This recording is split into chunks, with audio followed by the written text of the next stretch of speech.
Alright, so C3 exercise, all it is just a jump squat. So you're just coming down here, jump up, here, jump, hit that bottom, jump up. So the whole point of it is, with a lot of these C3 movements, especially kind of on the velocity case, you're trying to use the elastic storage from the eccentric action to help you in the concentric action. So, in order to do that, you want to minimize that isometric phase in the middle of them as much as is possible. So the longer the isometric phase between the eccentric and the concentric portion of the movement is, the more it becomes C2-like as opposed to C3-like. So remember, so with the C3, whenever we identify what's the point of the exercise we want to maximize our peak force production for, we really want to be able to bounce out of that reverse direction as quickly as possible.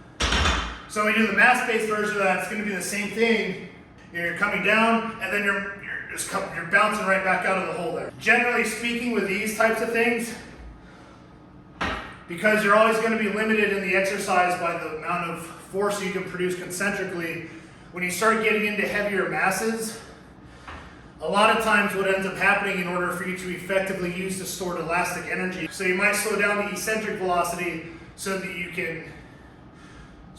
that way you can reduce the peak force production demands at the bottom of the exercise, so then you can power up a little bit faster.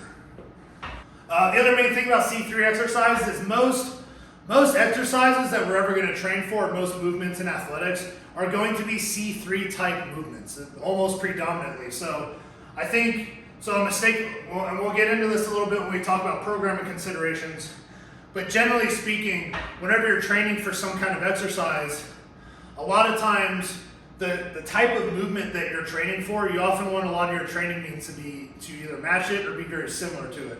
So when we're doing a lot of when we're training for a C3 exercise like a squat, and we're using all the other motor abilities to train surely that can help, but generally the majority of your training means are going to want to be C3 in nature. So anyways, that's your C3 movement. We'll cover the I1 mass and velocity case in the next video.